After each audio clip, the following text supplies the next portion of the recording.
Muy bien, muchas gracias por la invitación a participar en el curso en línea de Inmunología Básica organizado por la Sociedad Mexicana de Inmunología y la Universidad Autónoma de Aguascalientes. El tema que voy a tratar se llama activación y diferenciación de las células B, anticuerpos. Mi nombre es Leopoldo Santos Argumedo, soy investigador del Departamento de Biomedicina Molecular del Centro de Investigación y Estudios Avanzados del Instituto Politécnico Nacional.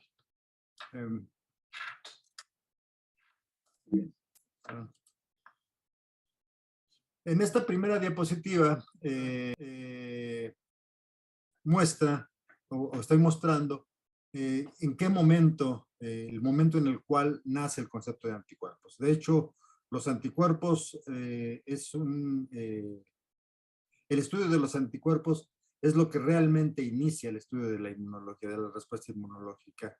Es la primera manifestación que tenemos sobre la respuesta inmunológica en la cual podemos identificar un mecanismo efector y en el cual podemos identificar prácticamente lo que se constituye en el paradigma de la inmunología, que es la especificidad, la inducibilidad y la especificidad de la respuesta. Entonces nos podemos remontar al siglo XIX, en 1890, sabíamos de la existencia de enfermedades infecciosas y particularmente en el Instituto para Enfermedades Infecciosas, que fue fundado por uno de los pioneros importantísimos de la inmunología, Roberto Koch, estaban trabajando en la identificación de uno de los mecanismos de patogenicidad importantes en el caso de la difteria.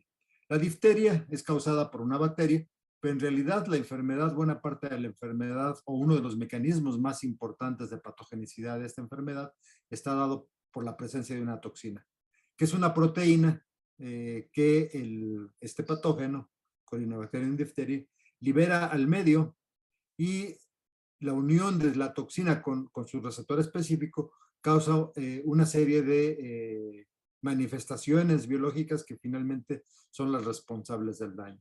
Entonces, el grupo de Koch, trabajando precisamente con la difteria, descubren esta toxina, esta primera toxina, y demuestran que es el mecanismo de patogenicidad más importante y que es el responsable en general de la enfermedad.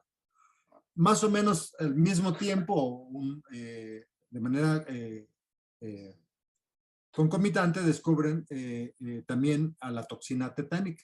Como ustedes saben, la toxina tetánica es una de las toxinas más potentes que existen en la naturaleza y es producida por Clostridium tetani. Y ambas toxinas pueden causar una mortalidad muy grande en el caso de los humanos. En el caso del tétanos, de hecho, las imágenes que tenemos en el siglo XIX o antes sobre la enfermedad conocida como tétanos son realmente dramáticas porque llevan prácticamente a la tetanización, esto es, a una serie de contracciones importantísimas del músculo esquelético que finalmente llevan a la muerte de los individuos que la padecen. De hecho, en el caso del tétanos hay una mortalidad del 98%, esto es 98 de cada 100 individuos que se infectan con Clostridium tetani, que padecen la enfermedad, pueden morir de ello. Y esto evidentemente durante las guerras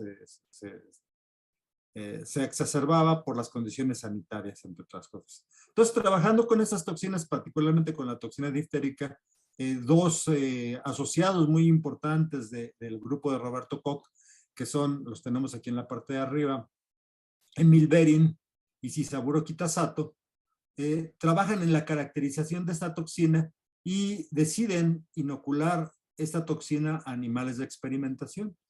Y ellos encontraron en el suero, en la sangre de esos animales de experimentación que habían sido inoculados con la toxina diftérica, que aparecían después de algunas semanas de que los animales habían sido inoculados, aparecía la presencia de una sustancia que tenía la propiedad, la capacidad de neutralizar la actividad tóxica de esta toxina.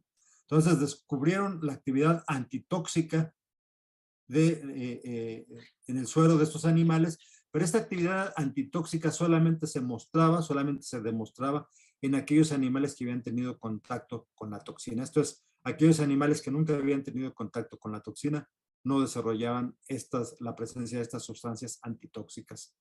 Y no solo eso, ellos deciden probar en animales de experimentación y demuestran que efectivamente este suero de animales que habían sido inoculados con la toxina diftérica tiene la propiedad de neutralizar la actividad tóxica, de tal suerte que si le inoculan este suero a animales que han sido retados con la toxina, esos animales no morían, quedaban protegidos. Esta información pasó rápidamente a la competencia, al grupo de Louis Pasteur en Francia, y uno de sus asociados más brillantes, el doctor Paul-Émile Roux, desarrolló, como vemos acá arriba, un modelo en el cual inoculaban esta toxina diftérica a caballos, animales de experimentación, y de esos animales, después de varias semanas, después de varias inoculaciones, obtenían sangre y de la sangre separaban el suero, y este suero tenía esta actividad neutralizante. Paul-Émile Roux no se conformó con este hallazgo, sino decide además iniciar, él siendo médico, decide iniciar el tratamiento de niños que habían sido, que habían sido infectados por la difteria, que eran pacientes de difteria. Como habíamos visto, en el caso de los niños que padecían difteria, más del 50% de estos niños fallecía de difteria. Entonces, Paul-Émile Roux decidió utilizar este suero de caballo antitóxico para proteger a estos niños que estaban enfermos de difteria, y demuestra de manera espectacular que todos esos niños se salvan de la difteria. Entonces, reduce importantemente la mortalidad hasta primero un 25% y después hasta un 5% de los niños. Esto es realmente la presencia de esta sustancia en el suero de los animales que habían sido inmunizados es suficiente para neutralizar la actividad tóxica. Uno de los pioneros importantísimos en resumir todos estos conceptos y darles una interpretación biológica fue otro de los colaboradores importantísimos del grupo de Roberto Koch, que es Paul Ehrlich. Paul Ehrlich, de hecho, es uno de los genios importantes de la inmunología del siglo XIX, pero sobre todo del siglo XX, y él le da una interpretación que seguimos empleando hasta la fecha. A la sustancia tóxica, en este caso a la toxina diftérica o la toxina tetánica también, le dio el nombre de antígeno, y a las sustancias neutralizantes presentes en el suero de los animales de experimentación, como en el caso de los experimentos de Kitasato y Behring, o de Paul-Émile Roux, le dio el nombre de anticuerpos. Y no solo eso, Ehrlich además describe que esta reacción de los anticuerpos con los antígenos es una reacción estequiométrica, y que esta reacción se rige por la ley de acción de masas. Esto significa, para los que no son químicos, que esta interacción entre anticuerpos y antígenos es una reacción reversible, cuya naturaleza vamos a ver, vamos a estudiar o vamos a analizar con más detalle en diapositivas subsecuentes. Estos trabajos le dieron el primer premio Nobel a Behring, perdón, en 1901. El primer premio Nobel de medicina fue precisamente para Behring, que ahora se llamaría Emil von Behring. Von es un apelativo que se utiliza como un cargo honorífico. Y Ehrlich recibió el premio Nobel más adelante por una serie de contribuciones de las cuales, si nos da tiempo, platicaremos. Desafortunadamente, Paul-Émile Roux no recibió este reconocimiento, pero yo creo que lo merecía tanto como Behring, y el mismo Kitasato debía haber sido partícipe de este premio Nobel. Pero bueno, esta es otra historia. Aquí en esta imagen les muestro unos viales, unas botellas que contienen suero de caballo, pero dirigido contra el tétanos. Entonces, los sueros antitetánicos, al igual que los sueros antidiftéricos, fueron muy usados desde principios del siglo XX hasta nuestros días, hasta actualmente se siguen utilizando. Esos sueros de caballos neutralizan precisamente esta actividad tóxica de las toxinas, y esto está mediado, como nos decía Ehrlich, precisamente por los anticuerpos. Pero, vayamos a la siguiente diapositiva. Un segundo, porque veo que no están pasando las diapositivas. Aquí. Este es Paul Ehrlich. Y Ehrlich no solamente describe a los antígenos y a los anticuerpos, sino nos da en esta publicación de 1905, estos son dibujos originales del artículo de Ehrlich, nos da una interpretación de quién produce esos anticuerpos, cómo él se imaginaba que se producían esos anticuerpos. Vamos a regresar a esta idea de Ehrlich, a desarrollarla de manera mucho más detallada más adelante, pero lo que se imaginaba es que había unas células que producían los anticuerpos y que en realidad estas células respondían al estímulo del antígeno. En este caso, esta estructura que pone aquí es el antígeno, esto puede ser la toxina, que al llegar la toxina a la célula productora de los anticuerpos, la célula iba a producir, en respuesta a esta estimulación, iba a producir más receptores y estos receptores eventualmente iban a producirse en gran cantidad y la célula los iba a liberar al medio. Y esos receptores específicos para este antígeno, en este caso para esa toxina, iban a neutralizar, aquí tenemos a la toxina ya neutralizada, esta toxina ya no puede llegar a ninguna otra célula porque su sitio activo ha sido inactivado por la presencia de esta molécula que él le llamó anticuerpos. Entonces, esos son los anticuerpos, esos son los antígenos, y Paul Ehrlich, de manera muy, muy avanzada para su tiempo, nos describe varias propiedades de la respuesta inmunológica. La primera es el carácter inductivo que tiene el antígeno sobre la respuesta. Esto es, esta célula tiene este receptor, pero lo tiene en cantidades muy modestas, muy pequeñas. Y este receptor se incrementa solamente bajo la estimulación con el antígeno, en este caso con la toxina. Entonces, nos habla de la especificidad de la respuesta inmunológica. Otra característica importante que nos describe Ehrlich en este dibujo, en esta hipótesis, es que la célula tendrá tantos receptores como antígenos hay en la naturaleza, pero la respuesta final que nosotros vemos solamente está dirigida contra el antígeno, esto es contra la toxina que induce esta respuesta. Esto es, si esta célula hubiera visto este antígeno, la respuesta sería de esta naturaleza, o si hubiera visto este antígeno, la respuesta sería de esta naturaleza. Esto es, la célula solamente va a producir anticuerpos que van a neutralizar el estímulo inicial, en este caso, el estímulo por este antígeno. Estas teorías eran tan avanzadas en su tiempo que desgraciadamente quedaron olvidadas y quedaron olvidadas por exactamente 50 años. Estas teorías fueron redescubiertas 50 años más tarde, reelaboradas obviamente con conceptos más modernos y básicamente constituyen el corazón, la parte central de lo que es la respuesta inmunológica. Les digo, afortunadamente, Ehrlich tuvo tantas contribuciones tan importantes en la inmunología que su trabajo fue reconocido con el premio Nobel, pero hay que regresar siempre a las aportaciones originales del mismo.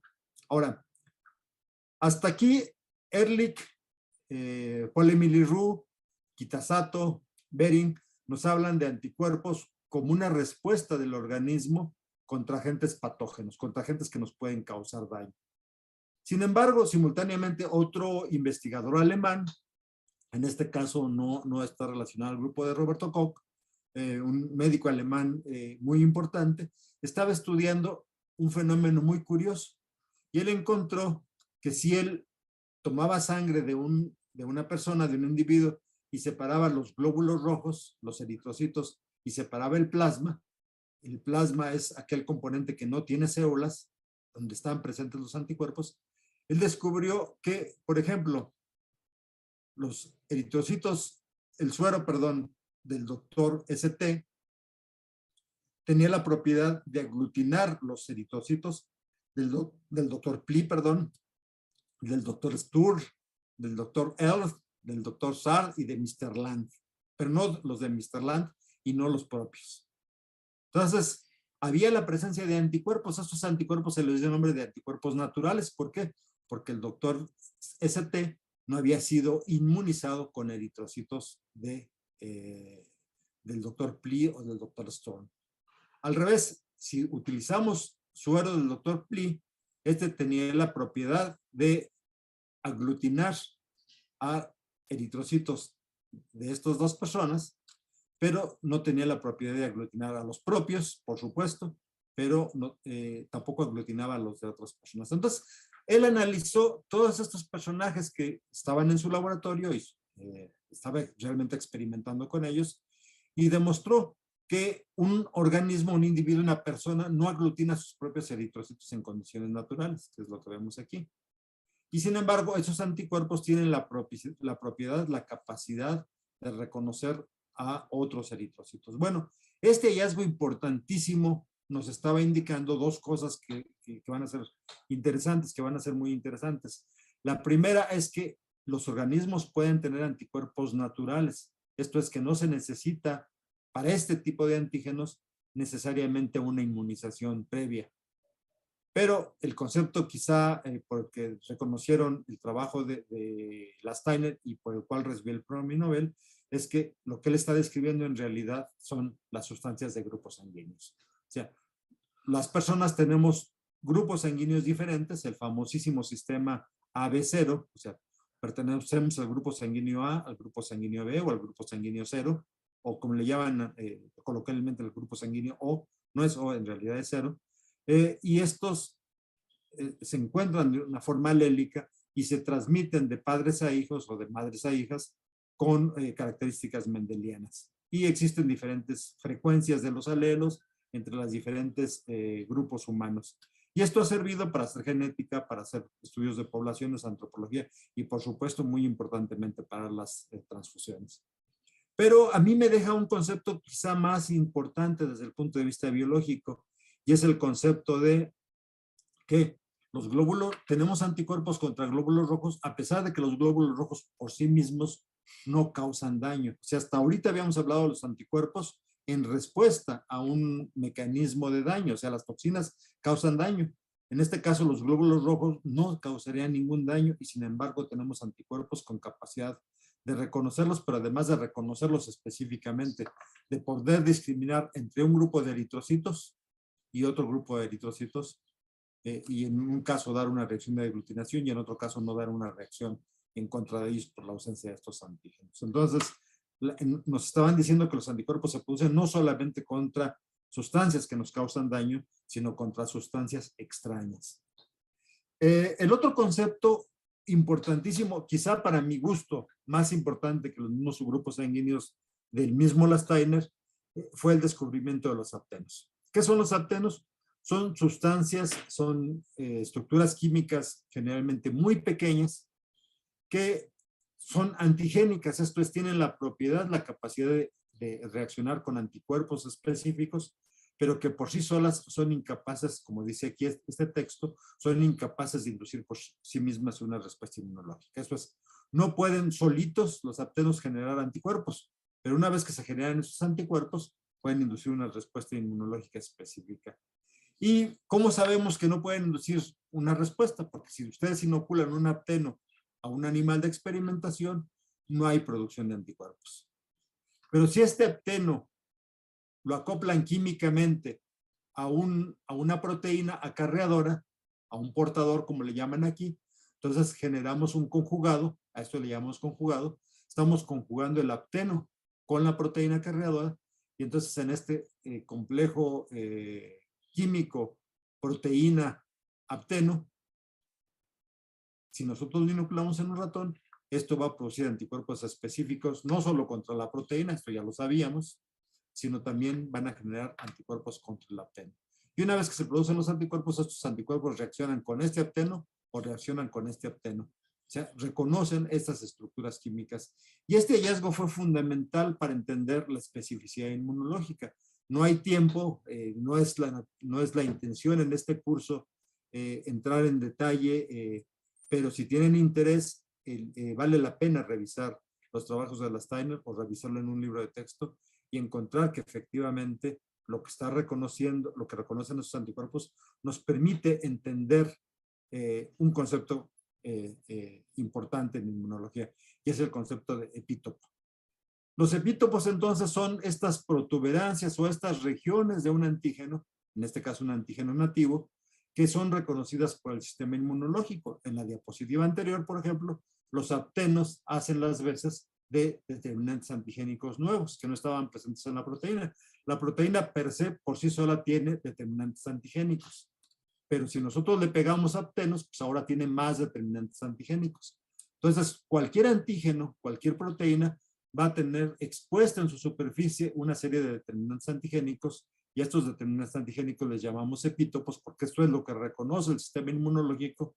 Los anticuerpos que se generan están dirigidos contra estos determinantes antigénicos fundamentalmente, y es lo que explican la naturaleza de la respuesta.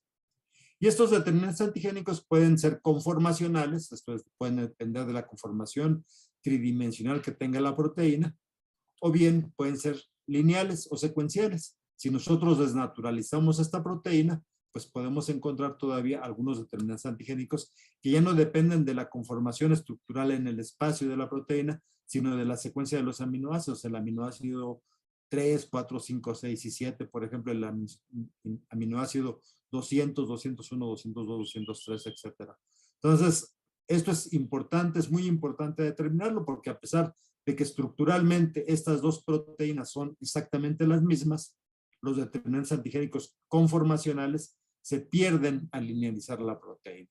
Entonces, si esta proteína tiene una función biológica, si nosotros la desnaturalizamos estos epítopos conformacionales, pero los epítopos lineales se siguen manteniendo dentro de la estructura. En general, los linfocitos B reconocen predominantemente, o desde el punto de vista biológico, de importancia biológica, reconocen predominantemente epítopos conformacionales. Mientras que los linfocitos T, como lo verán seguramente en alguna otra clase, reconocen predominantemente antígenos lineales. Otro aspecto importante es, como vemos acá en esta diapositiva, si ustedes inoculan un conjugado apteno-acarreador, decíamos que el conejo va a reconocer, va a producir anticuerpos específicos tanto contra el acarreador solo, contra el acarreador conjugado con el, perdón, contra el apteno solo, pero reconocen también la conformación del apteno asociado al acarreador, y esto nos da la sumatoria de todos los anticuerpos que pueden unirse a un determinado antígeno. Muy bien, sigamos. Simultáneamente a los trabajos de Lasteiner, Paul Portier y Charles Robert Richet descubren una característica interesante de los anticuerpos. Ellos estaban trabajando un poco con la idea de Behring y de Roux, de Paul-Émile Roux, de producir anticuerpos contra las toxinas. Entonces ellos estaban trabajando con una toxina de una medusa que causa reacciones importantes, urticaria, en los nadadores, por ejemplo, en el Mediterráneo. Entonces ellos pensaron, bueno, vamos a purificar esa toxina, vamos a inocular un animal de experimentación con esta toxina y vamos a buscar la presencia, si esos anticuerpos son capaces de neutralizar esa toxina. Entonces hicieron en su esquema de inmunización, obtuvieron el animal de experimentación. El animal de experimentación era un perro, se llamaba Neptuno, y este perro, este pobre perro, le inocularon la toxina purificada, primera dosis, no pasó nada, porque la toxina obviamente se inocula en dosis que no van a causar el daño, la muerte del animal. Y para la segunda dosis, que le llamamos refuerzo, inocularon una segunda dosis que sigue siendo una concentración pequeña de toxina que no va a causar daño o la muerte de este animal, y para su mala fortuna, ellos se encontraron con que el animal se les murió Neptuno. Se les murió con vómito, diarrea, asfixia. Esto llamó poderosamente la atención. ¿Por qué? Porque si ustedes inoculan una cantidad importante de esa toxina a esos animales, pues pueden encontrar algunos signos compartidos, pero esto les llamó la atención porque no se parecía a la muerte causada directamente por la toxina, sino más bien era una muerte que tenía características diferentes, que los llevaron a proponer que en realidad el animal había sido sensibilizado o hipersensibilizado, estaba sobre reaccionando a la toxina. O sea, la segunda dosis de la toxina, el animal ya conocía la toxina, y en lugar de responder de forma protectora en contra de la misma, sobre reaccionó, y en lugar de generar un fenómeno de protección, le causaba una hipersensibilidad, o sea, hacía al animal más sensible al efecto de la toxina. Bueno, este es el fundamento de todas las alergias. Todas las alergias se comportan más o menos de la misma manera, pero es relevante en esta clase, ¿por qué? Porque esta reacción, parte de estas reacciones, o lo que ellos caracterizaron más, ellos y otros investigadores caracterizaron más adelante, es que en realidad esta hipersensibilidad se debe a la presencia de anticuerpos. O sea, los anticuerpos no solamente protegen en contra de las toxinas o en contra de los mecanismos de patogenicidad. Los anticuerpos no solamente reconocen antígenos que no causan daño, sino en algunas ocasiones los anticuerpos pueden ser los responsables, en este caso de la muerte del animal, por una reacción de hipersensibilidad. Ese es un tipo de hipersensibilidad que seguramente verán en alguna otra clase que se llama hipersensibilidad del tipo 1. Está causado por un tipo especial de anticuerpos que vamos a ver más adelante. Ok. Bueno, y aquí damos un brinco a Michael Heidelberger. Michael Heidelberger es uno de los pioneros importantísimos de la inmunología del siglo XX. Y aquí lo vemos haciendo una reacción de precipitación. Heidelberger es un químico muy joven que en los albores de su carrera estaba trabajando con un antígeno de naturaleza polisacarídica, que era la cápsula de un neumococo, Streptococcus pneumoniae, y al conocer la estructura química de su antígeno, él quería ver, no se sabía todavía, cuando Heidelberg hace sus experimentos, no se sabía cuál era la naturaleza de los anticuerpos. Entonces, él pone a reaccionar a los antígenos con los anticuerpos y sabe que cuando hay anticuerpos específicos contra ese polisacárido se genera una reacción de precipitación. Entonces, él puede aislar este precipitado, puede purificar este precipitado y estudiar la naturaleza química de lo que hay en este precipitado.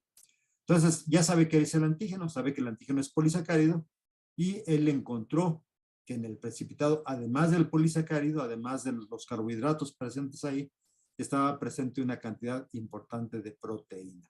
Entonces, Heidelberger describe por primera vez que los anticuerpos son proteínas, son de naturaleza proteica.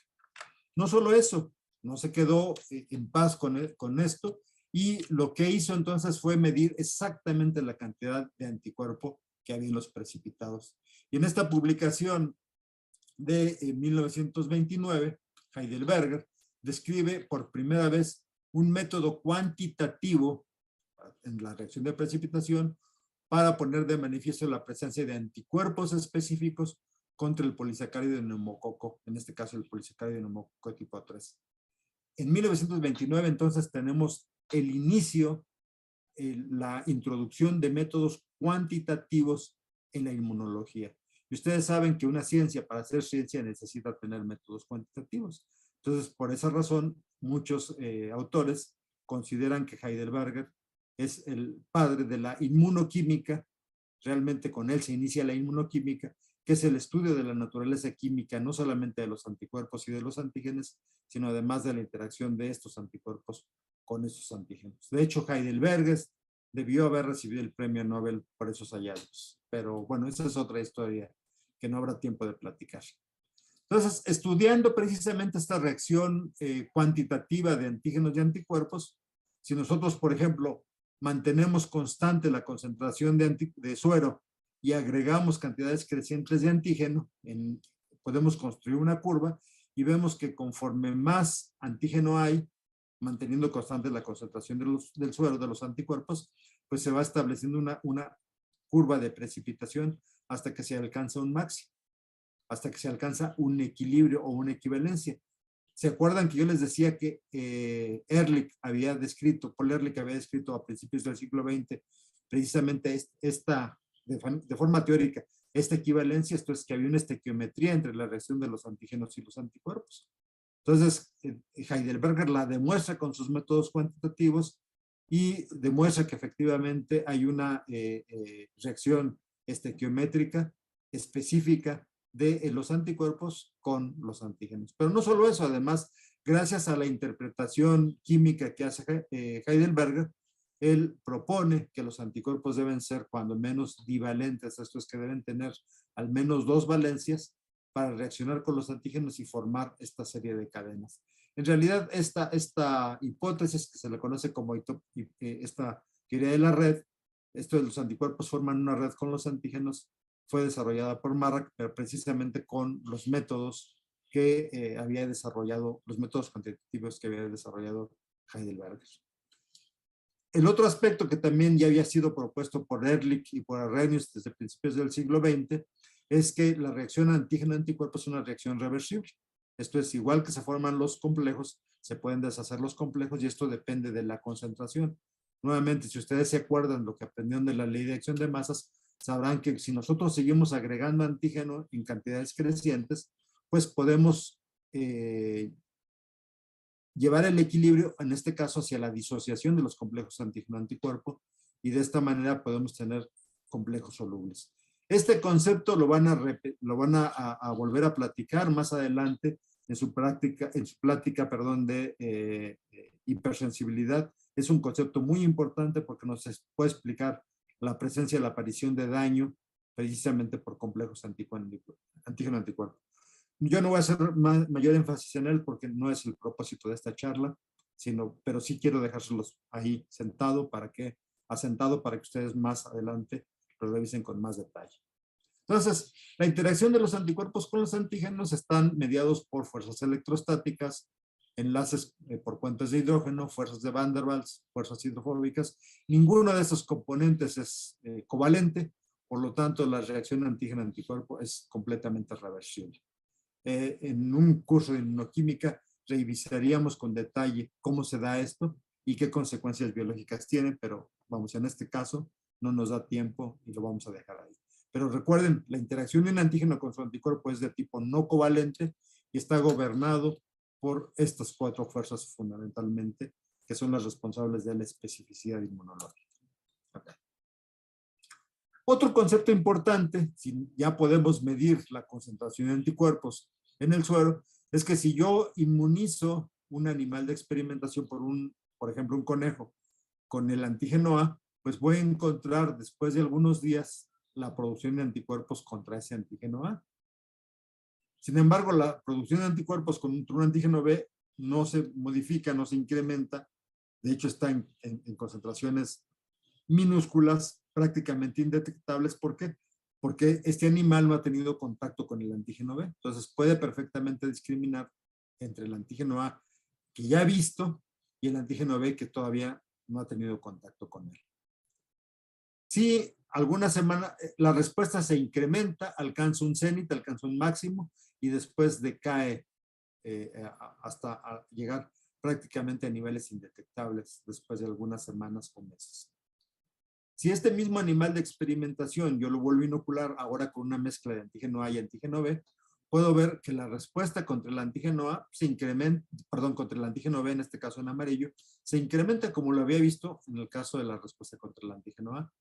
Sin embargo, la respuesta contra el antígeno A, que lo está viendo por segunda ocasión, vemos que se incrementa abundantemente, la concentración de anticuerpos se incrementa, acuérdense, esta es una escala logarítmica, entonces se incrementa 10 veces, 100 veces, 1000 veces o 10,000 veces más que en la respuesta primaria. Y por supuesto mucho más que en el antígeno B, que el animal lo está viendo por primera vez. Entonces el animal tiene la capacidad de discriminar en la respuesta generada contra ese antígeno azul, porque ya lo vio, de este antígeno amarillo, que es la primera vez que lo está viendo. Entonces, esta capacidad del sistema inmunológico de las células para reconocer y responder en contra de estas diferencias es lo que nos permite dar la especificidad inmunológica.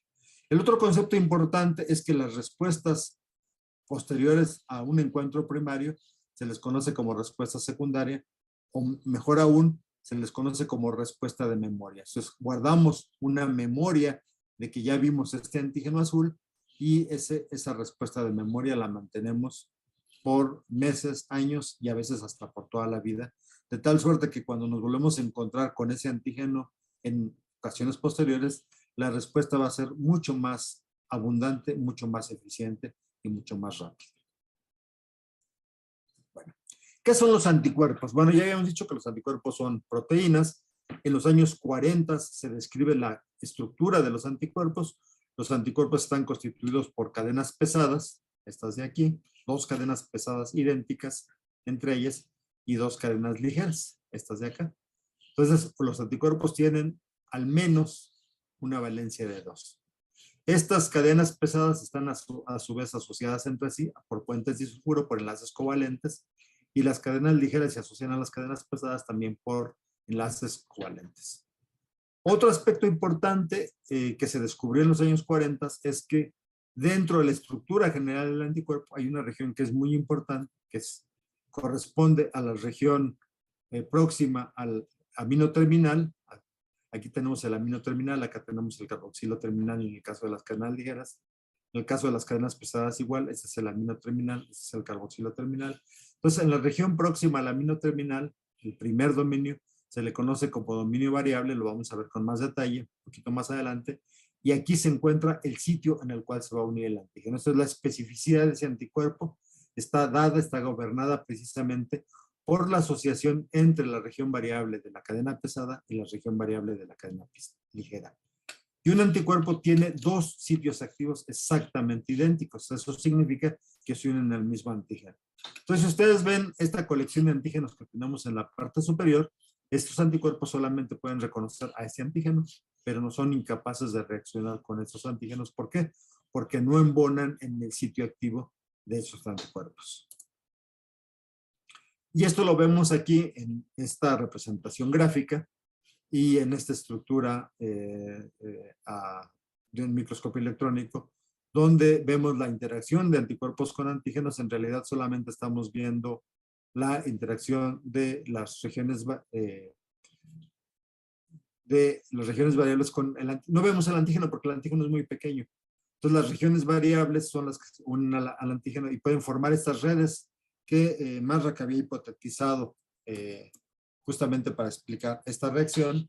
En realidad ocurren de esa manera, lo podemos visualizar en un microscopio electrónico, y estas redes pueden ser más grandes o más pequeñas dependiendo de la naturaleza de la cantidad de antígenos que se estén uniendo a los diversos anticuerpos. Entonces, esos pueden adquirir una formación de 2 anticuerpos unidos al antígeno, 3 anticuerpos formando un triángulo, 4 anticuerpos, o las redes pueden extenderse y de forma muy abundante, dependiendo obviamente de la cantidad de determinantes antígenos. Acuérdense de este concepto de los epítopos presentes en un determinante antígeno, en un antígeno, perdón.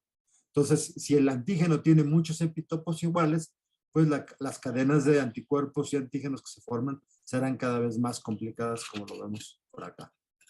El otro aspecto que también es importante dentro de la estructura de los anticuerpos es que los anticuerpos, decíamos, están conformados por cadenas pesadas y ligeras y están asociados a su vez por puentes disulfuro para estabilizarlos, pero esta región del anticuerpo, por ejemplo, no participa con la unión del antígeno.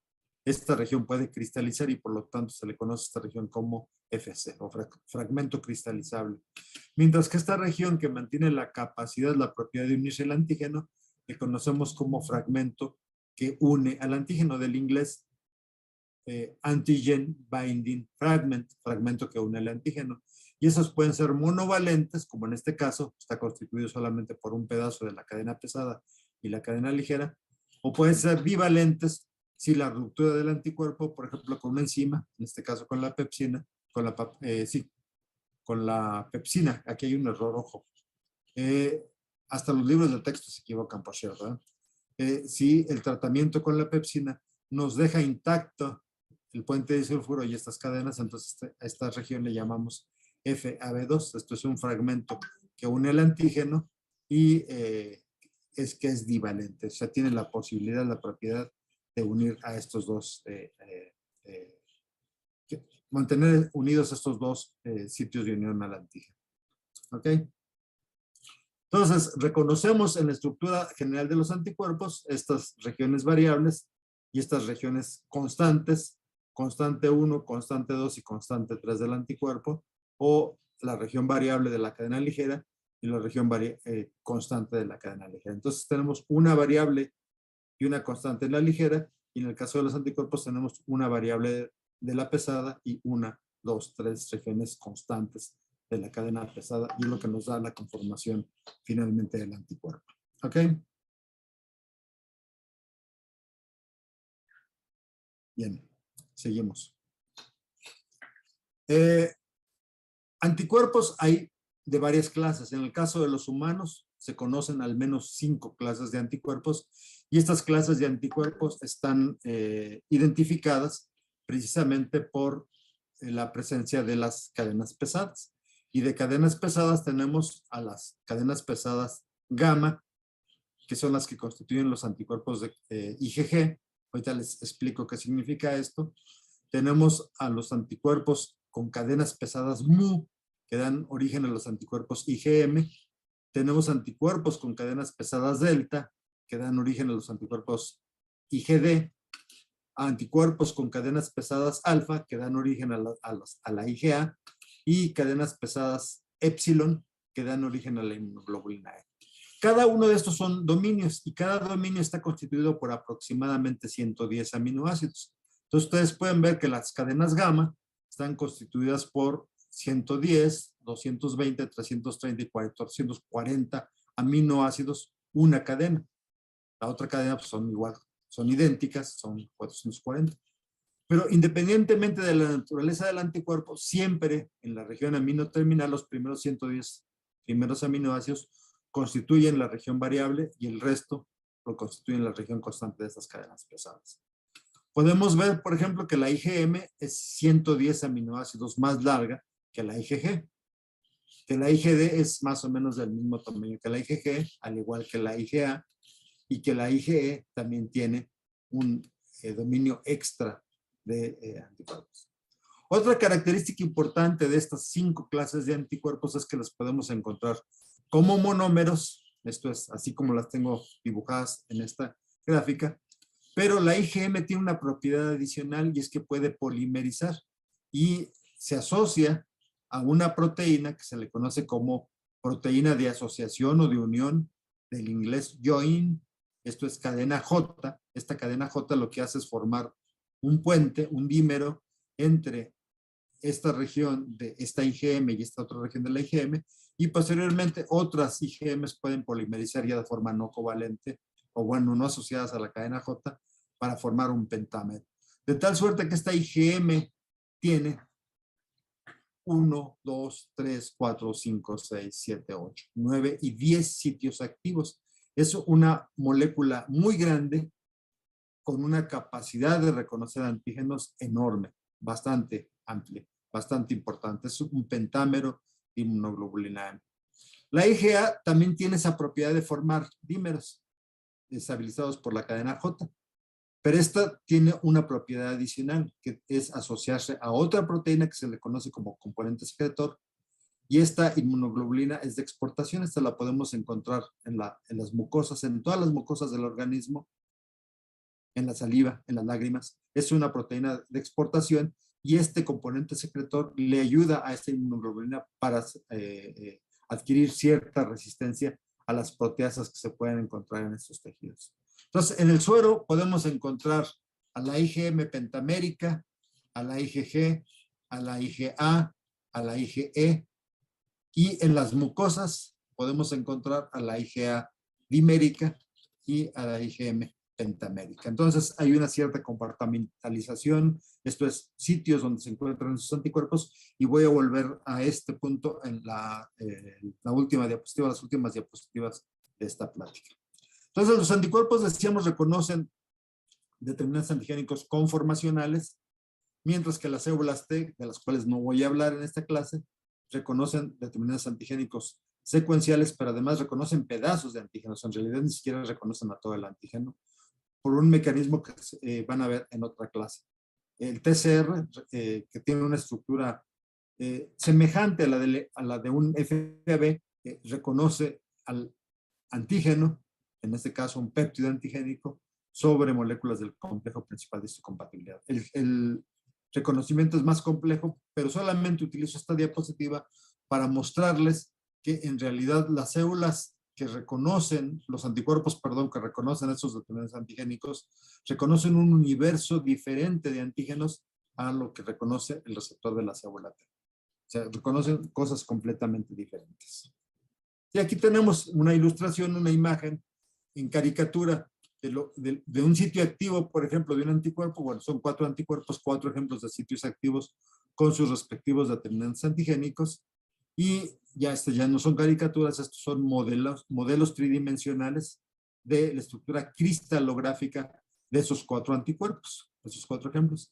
En amarillo vemos el sitio de unión con el antígeno. O sea, aquí está el determinante antigénico y ese determinante antigénico va a formar puentes de sulfuro, puentes de hidrógeno, fuerzas de Van der Waals, interacciones hidrofóbicas con los aminoácidos que constituyen el sitio activo de esos anticuerpos. Entonces los anticuerpos tienen precisamente estas cavidades, estas oquedades, donde exponen aminoácidos que van a interaccionar con los grupos químicos del antígeno para mantener esta interacción antígeno-anticuerpo. Ahora, los sitios activos no siempre son huecos, no siempre son nidos en los cuales se aloja el determinante antigénico. Como en este caso, el sitio activo del anticuerpo puede ser una protuberancia y estas protuberancias pueden interaccionar aún con determinantes antigénicos que se encuentran, como en este caso, ocultos dentro de una estructura tridimensional de un antígeno. Entonces, tenemos una enorme variedad de formas de los anticuerpos con capacidad de reconocer antígenos. Muy bien, entonces ya hablamos que hay diferentes tipos de anticuerpos, que esos anticuerpos tienen diferentes funciones. Esta es, por ejemplo, una micrografía electrónica de una inmunoglobulina M para que ustedes la comparen, por ejemplo, con una micrografía electrónica de un anticuerpo IgG dimérico. Esta es una IgA dimérica. Esta es una inmunoglobulina A dimérica. Esta es una IgM pentamérica. Comparen ustedes el tamaño. Y si partieran esta por la mitad, entonces podrían ver el tamaño de una IgG o de una IgD o más o menos de una IgA. Entonces, en realidad, estas estructuras son enormes y son muy eficientes en capturar el antígeno porque tienen muchos sitios activos en los cuales pueden reconocerlo. Sigamos. Ok. Bueno, ¿cómo se producen los anticuerpos o quién produce esos anticuerpos? Bueno, lo que sabemos y lo que vamos a ver en la segunda parte de esta charla son a las células productoras de esos anticuerpos, pero se los adelanto. Las células productoras de esos anticuerpos se originan no principalmente, únicamente de linfocitos que tienen sobre su superficie un receptor para el reconocimiento del antígeno. Y resulta que ese receptor para el reconocimiento del antígeno es precisamente un anticuerpo. O sea, los linfocitos tienen sobre su superficie anticuerpos y gracias a esos anticuerpos, como se lo había imaginado Ehrlich, o una manera semejante como se lo imaginaba Ehrlich, a través de este reconocimiento pueden inducir la producción de los propios antígenos. Algo en lo que se equivocó Paul Ehrlich es que él se imaginaba, voy a regresar brevemente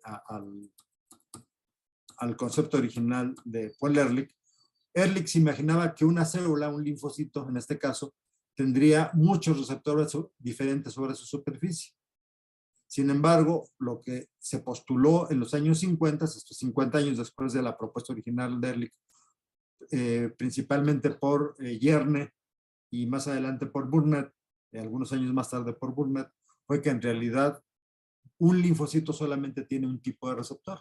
Entonces, en este ejemplo, Ehrlich se imagina una célula que tiene 4 receptores distintos. En el concepto moderno, en realidad se trata de 4 linfocitos, uno que tiene este receptor, otro que tiene este receptor, otro que tiene este receptor y otro que tiene este receptor. Eso lo conocemos como teoría clonal. Hay clones en el organismo para reconocer cualquier antígeno que existe en la naturaleza. Es más, podemos reconocer antígenos que no existen en la naturaleza todavía.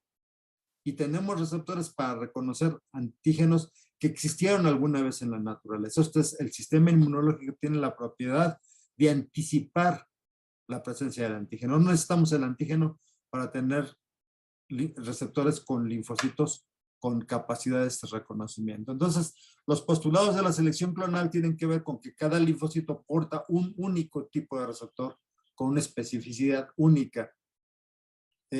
Cuando digo un tipo único de receptor, no quiere decir que solamente tengan un receptor, tienen muchos receptores, alrededor de 100,000, de 100,000 a medio millón, pero todos tienen la misma especificidad y cada linfocito tendrá una especificidad única. El linfocito 1 reconocerá a una toxina, el linfocito 2 reconocerá otra toxina distinta, el linfocito 3 podrá reconocer un virus, etc.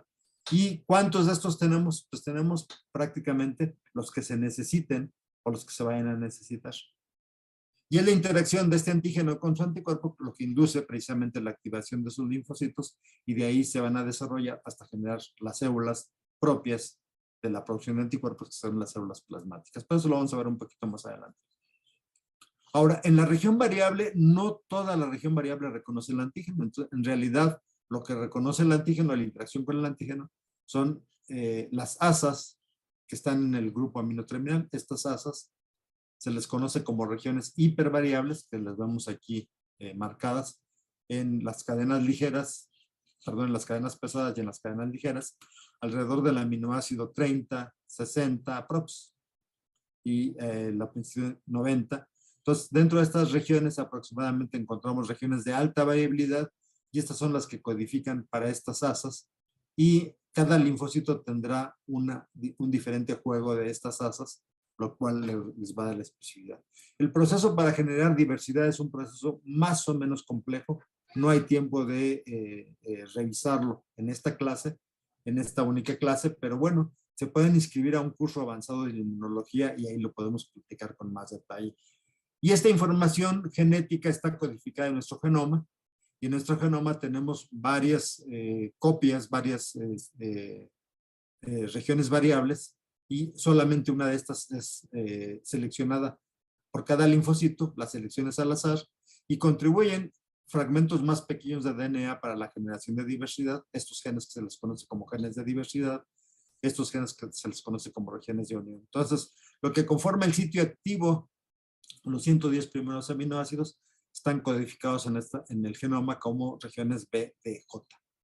En el caso de las cadenas ligeras, solamente se emplean genes variables y genes J, no existen los genes de diversidad. Por eso las cadenas ligeras en general presentan menor variabilidad que las cadenas pesadas. Entonces las cadenas pesadas tienen una participación mucho más importante en el reconocimiento de antígeno que las cadenas ligeras. Sin embargo, recuerden, el sitio activo está constituido tanto por cadenas pesadas como por cadenas ligeras. Y las clases de anticuerpos están codificadas en una región diferente, bueno, en una región más bien alejada de la recomendación BDJ, y están codificadas como regiones constantes mu, si el anticuerpo base de IgM, regiones constantes delta, gamma 3, gamma 1, gamma 2b, gamma 2a, este es en el caso del ratón, epsilon o alfa. O en el caso del humano, las regiones constantes mu, delta, gamma 3, gamma 1, alfa 1, gamma 2, gamma 4, epsilon y alfa 2. ¿Por qué? Porque en el humano tenemos, decíamos, IgM, IgG, pero de IgG tenemos 4 variedades. Tenemos la variedad IgG1, IgG2, IgG3 e IgG4. Los humanos además tenemos 2 variedades de cadenas alfa.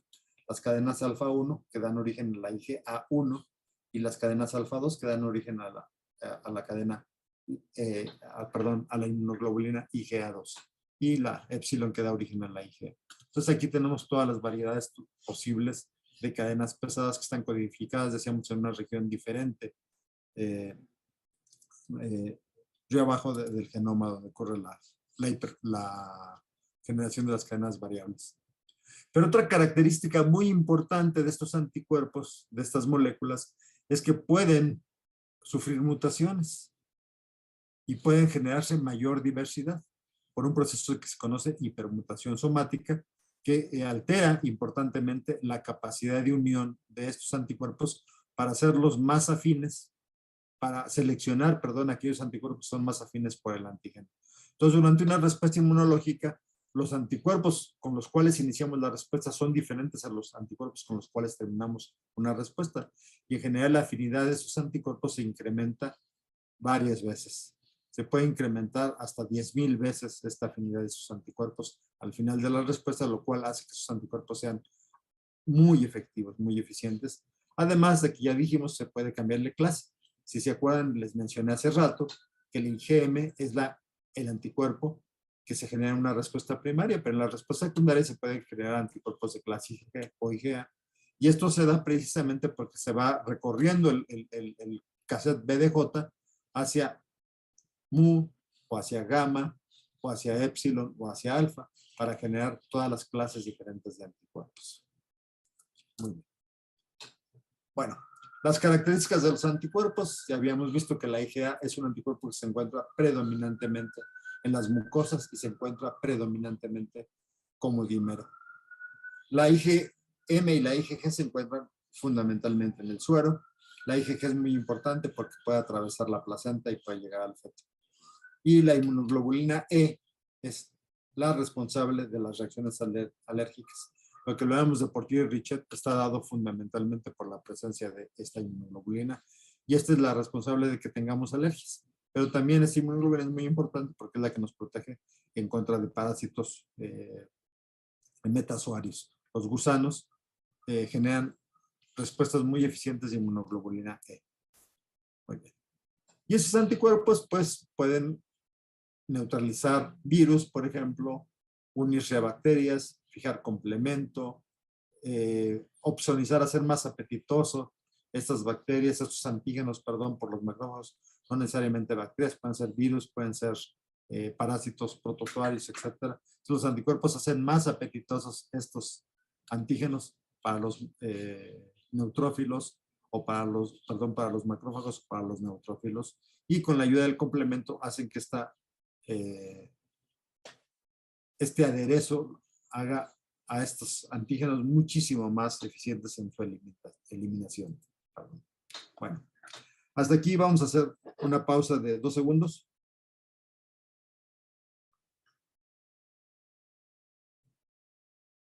Muy bien, después de este pequeñísimo interrupción, seguimos con la clase y vamos a hablar de quién produce esos anticuerpos. Bueno, los anticuerpos son producidos o se originan por los linfocitos B.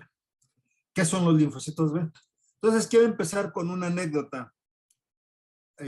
Un inmunólogo veterinario en los años 50, estudiante de posgrado, estudiante de doctorado, se le asignó un proyecto difícil de responder, pero que en realidad ese proyecto fue muy importante porque modificó importantemente el curso de la respuesta inmunológica, como vamos a ver. Entonces, dice esta frase: ¿cómo los hallazgos de un estudiante graduado curioso contribuyeron a que nuestra comprensión fundamental de la inmunología lo que condujo pues a esta comprensión de la inmunología hacia innumerables descubrimientos prácticos en ciencias biomédicas y ciencias agrícolas? Entonces, una buena respuesta, ojo, una buena pregunta, perdón, siempre encuentra la respuesta. O sea, si nosotros hacemos un buen planteamiento en ciencia, podemos encontrar la respuesta. ¿Y cuál fue ese planteamiento? Pues ese planteamiento lo hace el doctor Bruce Glick, quien encuentra que en su tesis de doctorado, como vamos a ver, encuentra una respuesta fundamental de la respuesta inmunológica. Bueno, aquí está un poco de la biografía, digo, del currículum de Glick. Falleció hace algunos años, pero hizo una contribución, insisto, que para mí me parece fundamental. Y el proyecto que se le asignó es muy sencillo en realidad. Él, al ser veterinario, decide, o el proyecto que se le asigna, decide estudiar la función biológica de un órgano linfoide, un órgano que se había descrito en 1637 por Fabricius, un apéndice, una región anatómica de la cual no se conocía la función. Son dibujos originales de Fabricius. Y esta región anatómica tiene forma de bolsa, entonces se le conoce como bursa, por el latín, de Fabricius, puesto que él fue quien la describió, o bolsa de Fabricio ya cuando la castellanizamos. Por cierto, Fabricius fue profesor de William Harvey. Si ustedes saben algo de anatomía, sabrán que Harvey es quien describe el sistema circulatorio. Entonces ahí encontramos vasos comunicantes. Bueno, ¿qué encontró Glick? pues encontró que si él bursectomizaba a pollitos recién eclosionados, recién salidos del cascarón, unos pocos minutos después de salidos del cascarón, encontró que esos pollitos tenían un defecto en la producción de anticuerpos. No se sabía todavía en ese momento cuáles eran las células precursoras de la producción de anticuerpos. Y sin embargo, este hallazgo de Glick lo lleva a modificar de manera muy importante el entendimiento de lo que sabemos sobre los anticuerpos. Como anécdota les decía yo que Glick pues, hace este hallazgo. Este hallazgo es tan importante que debía haber sido publicado en la revista, una de las revistas más importantes en ciencia, que es precisamente Science. El artículo se envió a Science, pero fue rechazado. ¿Por qué? ¿Por qué? Pues porque era un veterinario desconocido, un pobre estudiante de doctorado en una universidad en Columbus, Ohio. ¿Quién la conoce, verdad? Entonces, y además los veterinarios no tenían presencia en la inmunología, no tenían mucha presencia. De hecho, muchas de las contribuciones importantes en los años 40 y 50 vienen de inmunólogos veterinarios, pero eso lo aprendimos más adelante. Entonces, este trabajo que es fundamental, que nos habla del papel que tiene la bolsa de Fabricio en la producción de anticuerpos, se publicó en una revista modestísima que se llama Ciencias de las Aves. Ese es el artículo más citado hasta ahora de esta revista. No han tenido otro hitazo, son one hit wonders. Y ese es el resultado más importante, la tabla que describe prácticamente el trabajo de Glick. Entonces, ¿qué hizo? Pues cogió pollos rojos, Rhode Island, o pollos blancos, Leghorn, y estos pollos los bursectomizó. ¿Qué quiere decir eso? Les quitó quirúrgicamente, les eliminó quirúrgicamente la bolsa de Fabricio al nacimiento. Esto es muy importante. Cuando estaban recién salidos del cascarón, unos pocos minutos después les quitó la bolsa de Fabricio y obviamente tenía controles a los cuales no bursectomizó, y esos animalitos los retó con un antígeno. En este caso utilizó el antígeno O, que es el lipopolisacárido de Salmonella typhimurium, y observó que en los controles se producían anticuerpos contra el antígeno O. Si los pollos no habían sido inmunizados, pues se encontraban poquitos anticuerpos, muy poquitos pollos que tenían anticuerpos, muy probablemente por las condiciones en las cuales se crían esos animales y muy posiblemente porque hay reacción cruzada de esta salmonela con otras salmonelas. Entonces, pues podríamos encontrar ahí unas respuestas cruzadas. Pero lo importante es, si ustedes me inmunizan, se encuentran con que 10 pollos dan una reacción positiva de anticuerpos, pero si inmunizan, 63 pollos tienen esta respuesta de anticuerpos. Y lo importante es que los animales bursectomizados se encontraba que prácticamente, como en este caso, no había anticuerpos. Estos pollos eran incapaces de producir anticuerpos si nosotros eliminábamos la bolsa de Fabricio. Entonces, con este descubrimiento, con este hallazgo, Glick describe que la función, que en la bolsa de Fabricio, la función biológica de la bolsa de Fabricio es precisamente la de servir de un sitio de maduración de las células que van a producir anticuerpos. Entonces, la bolsa de Fabricio empieza con B, la bolsa de Fabricio, y a los linfocitos que se encuentran en esta región, que es un órgano linfoide asociado a la cloaca, se le dio el nombre precisamente de linfocitos B, aún sin saber exactamente qué era. Insisto, este trabajo pasó desapercibido para la mayor parte de los inmunólogos de la época. Sin embargo, este hallazgo fue redescubierto más adelante por Max Cooper. Max Cooper no es veterinario, es un médico pediatra, trabajando además con uno de los inmunólogos clínicos más prestigiosos en su época, que es el doctor Robert Agwood. Y básicamente lo que hace Max Cooper es repetir los experimentos de Glick. Entonces, él decide estudiar la función de la bolsa de Fabricio en los pollos, pero además su jefe había estado trabajando con el papel del timo en los humanos y en los ratones, y habían descrito que en el timo había otro grupo de linfocitos que no tenían una relación directa con la producción de anticuerpos. Entonces, comparando comparando los resultados que obtenían con la bursectomía, lo que encontró de una manera mucho más limpia, mucho más elegante, Max Cooper, fue lo mismo que había encontrado Glick 10 años antes, insisto, pero ahora él está trabajando en un grupo prestigioso, en una universidad prestigiosa, y además con el ala protectora del doctor Robert Agues. Esto lo publican, no en Poultry Science, por supuesto, lo publican en una revista muy, muy prestigiosa de inmunología, que es el Journal Experimental Medicine. Sigue siendo una de las revistas más prestigiosas en inmunología. Y el hallazgo es este. Vean ustedes, los títulos de anticuerpos, cuando los animales no son bursectomizados, a un antígeno, en este caso una proteína, que es la albúmina sérica bovina.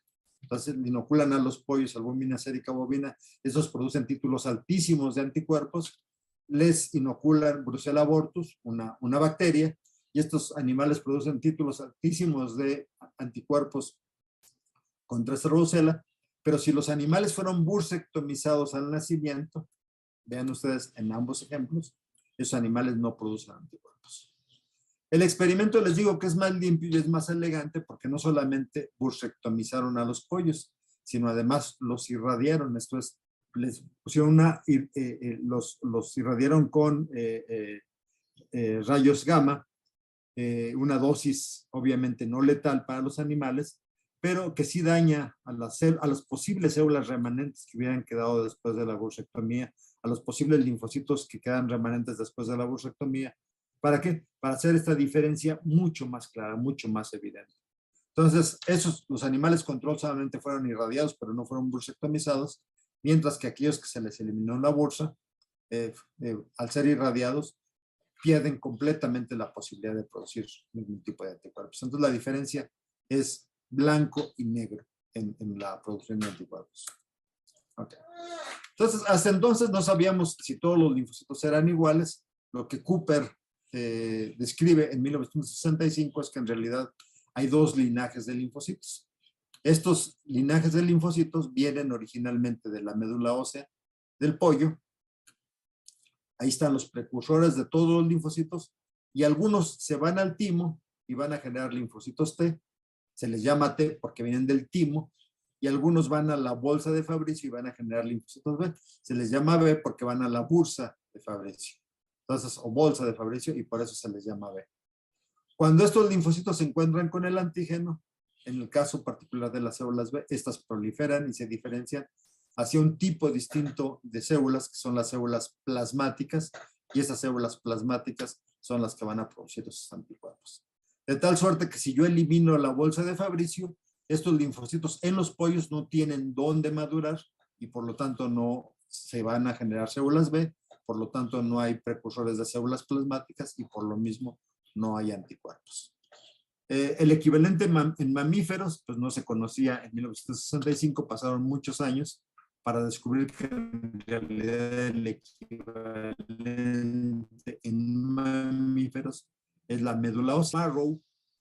Entonces, que empieza también con B, no fue necesario cambiarle de nombre a estos linfocitos. Entonces, se llaman B porque se originan, maduran en la bolsa de Fabricio o en la bone marrow, en la médula ósea de los mamíferos en los cuales se ha estudiado. Okay. Entonces, este es un resumen solamente para decir que los precursores vienen de la médula ósea. En el caso de los pollos se van a la bolsa de Fabricio o al timo, y ahí completan su maduración. En el caso de los mamíferos, en el caso de los humanos, las células B maduran en la misma médula ósea y los que van a ser células T de todas maneras tienen que salir y migrar al timo para ahí adquirir su formación y madurar como células T maduras. Pero eso lo verán en otra clase. Ahora tenemos un problema. Los linfocitos de la bolsa de Fabricio y los linfocitos del timo funcionalmente son muy diferentes, saben hacer cosas muy distintas y sin embargo morfológicamente son idénticos, son igualitos. Una vez que salen de los órganos linfoides primarios donde maduraron, una vez que salen de la bolsa de Fabricio o del timo, son idénticos, no hay manera de distinguirlos. Entonces no podemos saber si este linfocito es un linfocito B o un linfocito T, eso nos deja en problemas. Sin embargo, en 1970, Martin Raff describe que estas dos poblaciones distintas de linfocitos periféricos ya son maduros, puesto que ya andan dando vueltas por todo el organismo, se pueden distinguir por inmunofluorescencia. Vean ustedes qué cosa tan bonita. Esta es una imagen de inmunofluorescencia donde nos muestran dos células, en este caso, o dos en este campo, que están marcadas con anticuerpo. ¿Qué anticuerpo utilizó Martin Raff para este experimento? Utilizó un anticuerpo que reconoce a la inmunoglobulina, esto es al anticuerpo en la membrana. Entonces, desafortunadamente no conseguí la imagen que presenta todos los linfocitos, pero aquí tenemos muchos linfocitos y solamente la mitad de ellos se marca con este reactivo. Eso quiere decir que estos linfocitos que se marcan con ese reactivo son linfocitos B porque tienen sobre su superficie un anticuerpo. Y los que no se marcaron quiere decir que no tienen anticuerpo y por lo tanto son de otra estirpe, de otro linaje, posiblemente linfocitos T.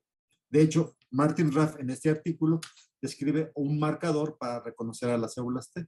Y ese marcador para las células T es lo que conocemos como antígeno THY, TAI, del inglés, de thymus, un antígeno específico de células T, que nos puede distinguir a las células T. Entonces, unas se marcan de un color, otras se marcan de otro color, y eso nos da básicamente la presencia de todos los linfocitos T y B que podemos distinguir, y desde ese momento, desde 1970, podemos distinguir a las células T y a las células B.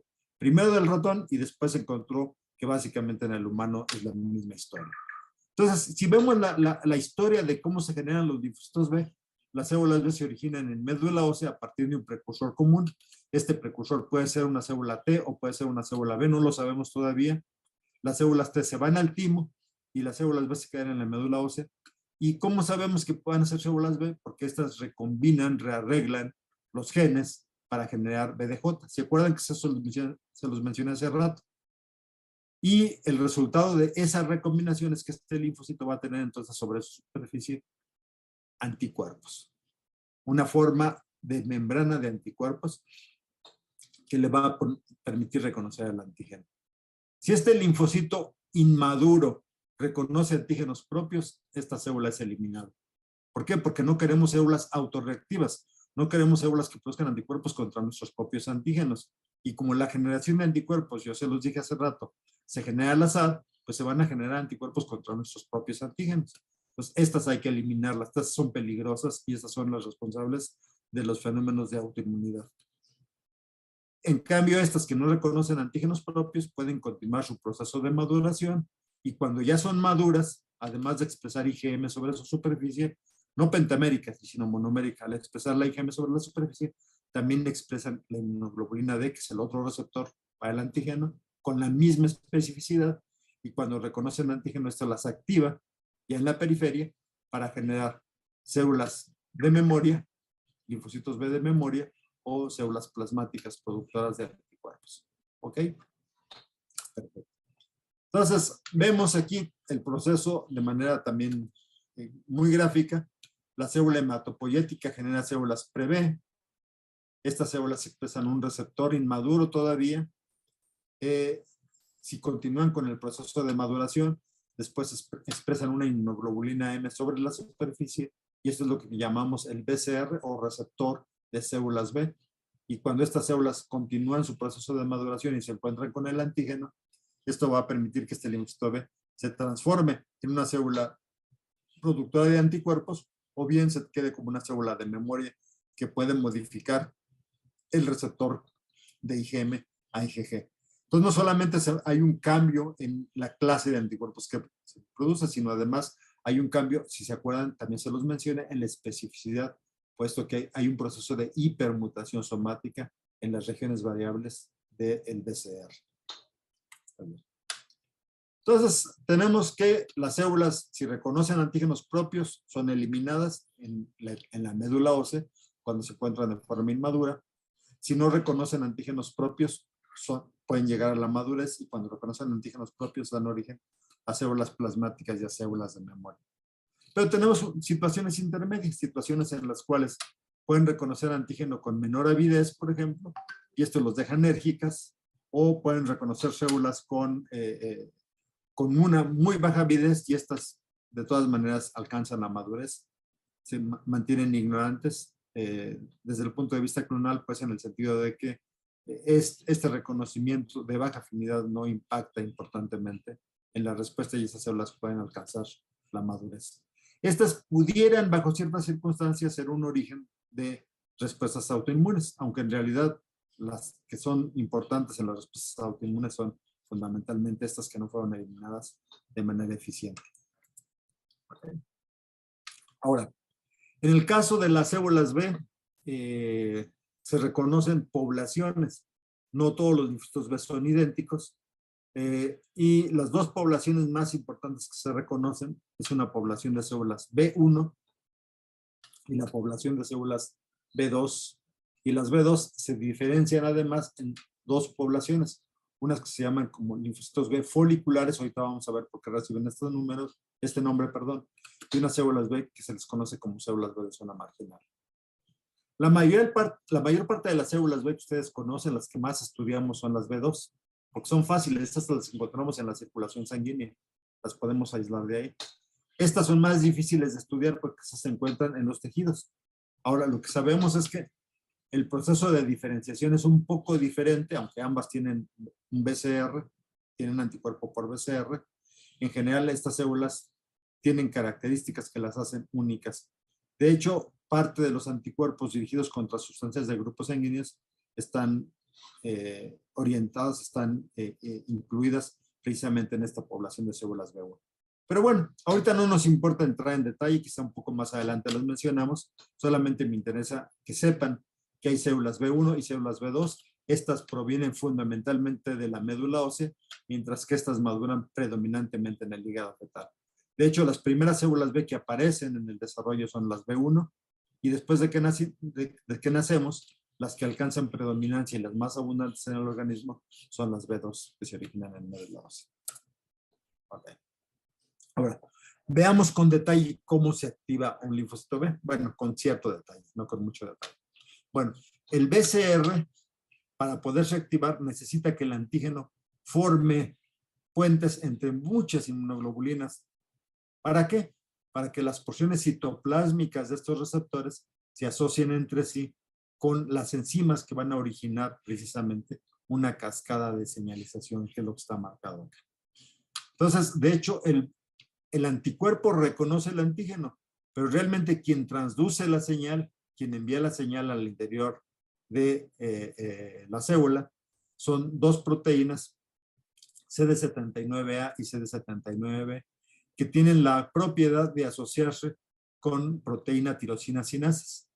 Y esas proteínas tirosina sinasas, una vez que se acercan entre sí, pueden fosforilar, estas bolitas rojas son fosforilaciones, pueden fosforilar al mismo receptor, o para servir de anclaje para otras moléculas, o bien pueden fosforilar a otras enzimas para iniciar la cascada de señalización. Entonces, esta cascada de señalización implica la activación de diferentes sinasas que van a fosforilar una serie de elementos importantes dentro de esa cascada.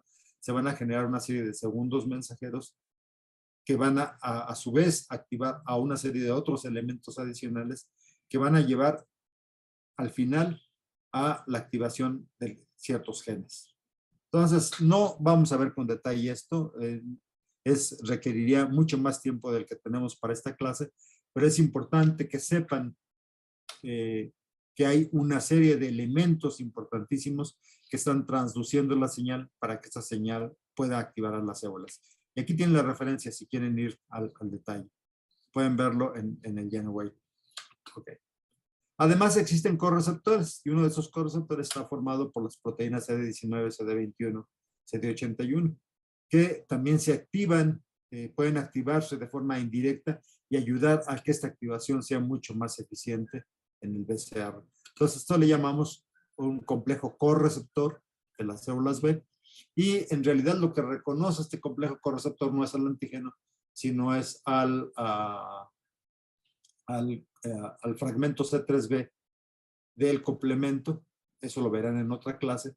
Entonces las células B reconocen al complemento. Si el antígeno es reconocido junto con la activación del complemento, esto va a favorecer que haya un diálogo entre estos receptores, las porciones citoplasmáticas de estos receptores y esto favorece que la respuesta de la célula B sea mucho más rápida y sea mucho más intensa, sea mucho más eficiente. Insisto, no hay tiempo para ver el detalle, esto requeriría toda una clase, pero sí es importante que lo conozcan y lo analicen está en los libros de texto. Okay. Bueno, en esta parte quiero hablarles de los anticuerpos naturales. El texto estaba muy complicado, entonces nos brincamos a ver. Anticuerpos naturales son anticuerpos contra generalmente antígenos que no son proteínas, que no son proteicos. Y estos, decíamos, son producidos predominantemente por la población de células B1. En las B1 existen dos subpoblaciones, no voy a hacer los bolas con esto, son las B1A y las B1B. Para esta clase me interesa específicamente, nada más que se aprendan que hay células B1, y estas células B1 son la fuente de estos anticuerpos naturales, esos anticuerpos que reconocen antígenos que no son de naturaleza proteica. O sea, reconocen lípidos oxidados, fosfolípidos, glicoproteínas y glicolípidos, pero reconocen predominantemente a la región glicosídica, al azúcar. Pero son importantes porque en esta familia de anticuerpos naturales tenemos anticuerpos que son importantes, por ejemplo, para la protección contra virus, contra bacterias, para la eliminación de células en apoptosis o detritos celulares, para la eliminación, para suprimir respuestas alérgicas, para regular la respuesta inmunológica, para seleccionar el repertorio de las células B. Tenemos algunos anticuerpos contra antígenos tumorales, para regular la homeostasis vascular o el mismo desarrollo de las células B. Esas células B1 son, entonces algunos autores las incluyen dentro del conjunto de los mecanismos de la inmunidad innata. O sea, son parte de la inmunidad adaptativa, pero en realidad muchas de sus funciones se pueden empatar más bien con la inmunidad innata porque están produciendo anticuerpos aún en ausencia de estimulación antigénica.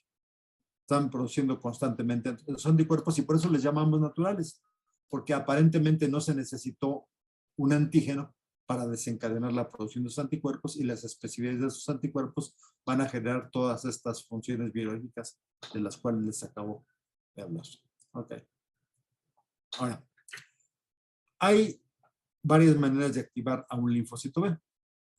Una de ellas, decíamos, la más, digamos, la canónica, o la más estudiada, o la que mejor entendemos, es una respuesta en la cual la célula B reconoce el antígeno, se traga el antígeno, lo procesa, si es un antígeno proteico, lo procesa y lo presenta sobre moléculas del complejo principal de histocompatibilidad a una célula T cooperadora, y esa célula T cooperadora entonces en agradecimiento va a producir citocinas y va a producir al ligando de CD40, la molécula conocida como CD154, que estas señales en conjunto, este es el antígeno, la activación vía CD40 y las citocinas van a generar una segunda señal para que este linfocito B prolifere y se diferencie eficientemente y genere memoria. ¿Ok? Entonces, como en esta respuesta requerimos de la ayuda de la célula T, a estas respuestas les llamamos dependientes del timo o dependientes de las células T. Son respuestas T dependientes. Sin embargo, tenemos algunos antígenos que no necesitan de la ayuda de las células T. Entonces, estos les llamamos timo independientes. Entonces, aquí la señal 1 la da, igual que acá, el antígeno, que es reconocido por el BCR, y la señal 2, en lugar de tener al CD40 y a las citocinas, tenemos actividad mitogénica, que generalmente es la actividad que generan algunas regiones de los antígenos que son reconocidas por moléculas de la inmunidad innata, los TLRs. Los TLRs sabemos que participan muy importantes en originar una señal muy poderosa de activación de las células B, que van a compensar la ausencia de la colaboración que dan las células T. Entonces, estos antígenos generalmente no son proteicos, son carbohidratos, son lípidos, y son precisamente lo que nos explica, en parte, los mecanismos de activación de las células B1 para generar esos anticuerpos naturales. Entonces, acuérdense, tenemos antígenos T dependientes y antígenos timo independientes. Generalmente la respuesta T dependiente depende de las células B2, de las células B foliculares, mientras que la respuesta T independiente depende más bien de las células B1 o de la respuesta de zona marginal. Sin embargo, esto no es una regla, porque las células B2 también pueden reconocer antígenos timo independientes y las células B1 también pueden reconocer antígenos timo dependientes. Pero, insisto, hay una cierta preferencia, no completamente selectiva, pero una cierta preferencia por el tipo de reconocimiento. Entonces, los antígenos pueden, decíamos, activar por diferentes mecanismos a la célula y de esta manera pueden originar respuestas de anticuerpos. Y en algunos casos, cuando la señal llega a ser poderosa, incluso para algunos antígenos timo independientes, se puede dar el cambio de isotipo, aunque no es tan eficiente como cuando tenemos respuestas generadas con la ayuda de los linfocitos T. Otra peculiaridad, no está en la respuesta, no, creo que lo tenga acá. Otra peculiaridad de la respuesta timo dependiente versus los antígenos timo independientes, timo dependiente y los timo independientes, y esto es muy importante, es que los antígenos timo independientes generan memoria inmunológica, mientras que los antígenos timo independientes en general generan una respuesta de memoria inmunológica muy pobre. Estos requieren forzosamente las células T. Si no hay células T, no hay respuesta, mientras que estos no requieren de la presencia de las células T. Pueden generarlo directamente justamente por esa actividad poligonal que pueden dar a través del reconocimiento de los TLRs. Y requieren, en muchos casos, como en el caso de los timo independientes, de la presencia de determinantes antigénicos repetidos. Y aquí tenemos ejemplos de cada uno de ellos. Timo dependientes, toxina diftérica, hemaglutinina viral, proteínas en general. Mientras que los timo independientes son lipopolisacárido bacteriano, el LPS es reconocido a través del TLR4 y esto genera la segunda señal, o los polisacáridos de neumococo, la flagelina polimerizada, el dextrano, etcétera, que tienen muchas veces repetido el determinante antigénico y de esta manera pueden originar una respuesta eficiente. Por otro lado, ya habíamos visto que las células B1 generan poca memoria, mientras que las células B2 o las células folliculares generan muy buena memoria. Las células B1 no dan o dan una muy pobre hipermutación somática, generalmente no modifican la afinidad por el antígeno, mientras que las células B2 sí generan una respuesta muy importante de hipermutación somática. Estas no necesitan, las B1 no necesitan ayuda de células T, las células B2 sí necesitan ayuda de células T. Digo, por hablar de algunas de las características más importantes, la respuesta de las B2 es predominantemente una respuesta de memoria, porque generan memoria y por lo tanto pueden hacer cambio de isotipo, mientras que las células B1 son pobres generadoras de memoria, por lo tanto la respuesta se queda en IgM. Estas células se están renovando constantemente, mientras que estas células son reemplazadas, las B2 son reemplazadas constantemente por la médula ósea. De hecho, cada día de su vida, ustedes producen 2 millones de linfocitos B nuevos, que están reemplazando a los linfocitos B más viejos. Estos los encontramos en los órganos linfóides secundarios, mientras que estos los encontramos en las cavidades, por ejemplo, la cavidad peritoneal, pleural, pero sobre todo en los tejidos, en las mucosas. Y bueno, otras características que no vamos a ver en detalle. Ahí están las referencias si quieren verlo de forma mucho más detallada para no aburrirlos con la lectura de la tabla. Entonces les recomiendo que lo revisen, que lo analicen, pero básicamente las características más importantes ya se las dije. Y aquí están las frecuencias de B1, de B2, por ejemplo, en los diferentes, los fenotipos, las moléculas que nos permiten diferenciar unos de otros. Tampoco voy a entrar en detalle en ello. Esto más bien son datos para aquellos que tengan ya un interés particular y quieran analizar cómo pueden diferenciarlas unas de otras. Hay varios marcadores que nos permiten identificarlas y que nos permiten separar cada uno de los fenotipos. Otras propiedades, por ejemplo, en el caso de las células B, una propiedad de la cual casi no hemos hablado, es que las células B tienen moléculas del complejo principal de histocompatibilidad sobre su superficie, por lo tanto son células que pueden presentar antígeno. ¿Ok? Y además esta propiedad del MHC, de expresar moléculas del MHC, se incrementa durante el proceso de activación celular. Estas células B2 dan hipermutación somática y hacen cambio de isotipo. Pero cuando este linfocito B se transforma en célula plasmática, me voy al final. Entonces, esta célula plasmática, a pesar de que viene, este es el origen de esta célula deja de expresar moléculas del MHC clase 2, deja de expresar inmunoglobulina en la superficie, y estas células son una máquina poderosísima de síntesis de proteínas. De hecho, una célula plasmática madura y en la etapa terminal produce alrededor de 2000 anticuerpos por segundo. ¿Ok? Entonces, para que lo tengan en mente. Esta prácticamente no produce anticuerpos que vaya a liberar, casi todos sus anticuerpos están en la superficie, mientras que esta prácticamente no tiene anticuerpos sobre la superficie, casi todo lo secreta, y por lo tanto, para producir esa cantidad de proteína monstruosa necesita un retículo endoplásmico rugoso, muy bien desarrollado, porque esa es la fábrica de los anticuerpos, precisamente este retículo endoplásmico. Ahora, entre esta y esta hay un paso previo, que se le conoce como plasmablasto. Entonces, el plasmablasto en realidad tiene características híbridas entre una célula B en reposo activada y una célula plasmática. Ok. Las células B2 tienen otra característica importantísima. La respuesta se origina específicamente en los órganos linfoides secundarios en una región que se conoce como folículos. De hecho, si ustedes ven la anatomía de un órgano linfoide secundario, podrán encontrar que hay región donde se encuentran los linfocitos B, normalmente son células B que no han tenido reconocimiento por el antígeno, y la zona T. La zona B está dividida en folículos, y cuando esas células B son estimuladas con el antígeno y recibieron ayuda de los linfocitos T, entonces generan lo que se conoce como una reacción de centro germinal. Entonces, la fábrica en la cual se va a generar la memoria inmunológica y van a aparecer las células plasmáticas es justamente esta reacción de centro germinal.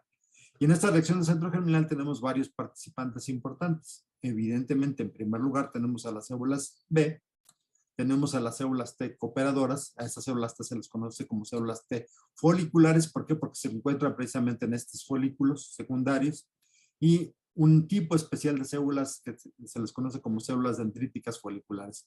No tiene nada que ver con las células dendríticas hematopoyéticas. De hecho, estas células dendríticas foliculares no son de origen hematopoyético. Pero lo que me importa enfatizarles en esta diapositiva es lo que está ocurriendo en este sitio. Las células B se estimulan con el antígeno, reciben ayuda de las células T y proliferan. Y proliferan y sufren mutaciones. Esas mutaciones van a afectar a su BCR y entonces regresan las células B a la célula folicular que tiene el antígeno para ver si siguen reconociendo el antígeno. Si siguen reconociendo el antígeno, reciben un segundo impulso, vuelven a ser ayudadas por la célula T folicular y dan otra ronda de proliferación. Y estas rondas de proliferación se repiten una y otra vez. Como las mutaciones son al azar, muchos linfocitos B regresan y ya no pueden reconocer el antígeno. Entonces, si estas células B ya no pueden reconocer el antígeno, ya no pueden recibir estimulación a través del BCR, ya no van a recibir ayuda de la célula T y por lo tanto estas células son eliminadas por apoptosis. Pero aleatoriamente, por azar, algunas de las células que están sufriendo estos procesos de mutación, en lugar de disminuir la afinidad por el antígeno, incrementan la afinidad por el antígeno. Entonces, cuando salen de esta reacción de centro germinal como células de memoria, ya tienen una afinidad del antígeno 10 veces, 100 veces, 1000 veces, 10,000 veces superior a la original, a la que entró para reconocer el antígeno. De tal suerte que cuando esta célula B se vuelve a encontrar nuevamente en el futuro con el antígeno, esta célula va a repetir el proceso, pero va a empezar con un receptor que es mucho más afín por el antígeno. Esta es una célula B mejorada por un proceso de recombinación somática que le permitió, que le permitió precisamente no solamente modificar la afinidad por el antígeno, sino además le permitió modificar al receptor, porque ahora ya no es una IgM, ahora esta es una célula B que puede expresar IgG, que puede expresar IgA, etc. Y no solo eso, también de este sitio se van a originar los plasmablastos que más adelante se van a transformar en células plasmáticas, que son estas máquinas fabulosas de producción de anticuerpos. ¿Ok? Esto ocurre, decíamos, en la reacción del centro germinal. De hecho, en el centro germinal, si ustedes ven un corte histológico, podemos identificar varias regiones. Esto es importante desde el punto de vista hematológico porque también, digo, una consecuencia de ello es que también en estos sitios se pueden originar algunos tipos de linfomas de células B. O sea, el proceso de mutación es tan prominente que cuando se hace de forma no controlada, esto origina células de linfoma y podemos identificar algunas de estas células malignas también por los marcadores que tienen. Y esto es importante porque esto nos permite identificar qué es lo que está ocurriendo dentro de una reacción de centro germinal y los productos que se originan de esto. En condiciones normales, decíamos, son las células B de memoria y las células plasmáticas. ¿Pero qué pasa con las células B1? Pues las células B1 no hacen reacción de centro germinal, no reciben esta ayuda, no ocurren estos ciclos de proliferación y de selección. Entonces, por lo tanto, las células B1 maduran en regiones extrafoliculares y los anticuerpos que producen son predominantemente IgM, son anticuerpos que no modifican importantemente la afinidad y esos anticuerpos y estas respuestas generalmente son de muy corta duración. Sin embargo, son eficientes porque son las primeras que entran en acción. Ahora, dentro de la población de B1 se ha identificado una población de linfocitos B que son productores de interleucina 10. La función más importante de estas células, pueden producir anticuerpos, pero no es la de producir anticuerpos, sino es la de producir esta citocina. Esta es una citocina que regula la respuesta inmunológica, la suprime. Por lo tanto, a esas células B se les conoce como B10 o células B reguladoras. Un poco en espejo, en comparación con las células T reguladoras. Entonces hay B reguladoras y hay T reguladoras. Y la característica de estas B reguladoras es precisamente la producción de citocinas y muy particularmente de la interleucina 10. Hay otras células B que pueden producir interferón gamma, otras que pueden producir interleucina 6, etc. Ok. Entonces, funciones de las células B, presentación de antígeno, recibir coestimulación o proporcionar coestimulación a través de moléculas de la superficie en la colaboración en el diálogo con las células T, regular el balance de células TH1 y TH2 a través de la producción de citocinas, entablar un diálogo con las células dendríticas también a través de la producción de citocinas, a través de algunas citocinas como la interleucina 6 y la interleucina 10, promover la reparación tisular, son importantes en el rechazo de injertos, son importantes en la inmunidad antitumoral y son importantes en la organogénesis también a través de la producción de citocinas. Esto adicional a la producción de anticuerpos. Okay. De hecho, por muchos años se pensaba que la única función de las células B era originar células plasmáticas productoras de anticuerpos. En la actualidad sabemos que las células B hacen eso y muchas otras cosas adicionales. Ahora, si regresamos a los anticuerpos, esa era la diapositiva que les mencionaba hace algún rato. La respuesta de anticuerpos está compartimentalizada en el organismo. Por ejemplo, la inmunoglobulina G y las inmunoglobulinas G y la inmunoglobulina M se encuentran en todo el organismo y son parte de la circulación. Entonces, vemos a la IgG y a la IgM en todo el organismo, pero lo encontramos fundamentalmente en tejidos y en la circulación sanguínea. Y en particular la IgG, color rosa, es la única que puede atravesar la placenta y puede proteger al producto durante el desarrollo fetal. Entonces, antes del nacimiento, este producto está protegido por los anticuerpos que produjo la madre y que atravesaron la placenta. Y el único anticuerpo que puede atravesar la placenta es la inmunoglobulina G. La M no la puede atravesar, pero anda en la circulación. En cambio, la IgA es una inmunoglobulina predominantemente, aunque la podemos encontrar en circulación, pero su función más importante y su concentración más importante está en las secreciones. Entonces la encontramos en el aparato digestivo, en el árbol respiratorio, muy importantemente, por ejemplo, en las glándulas mamarias de esta mamá.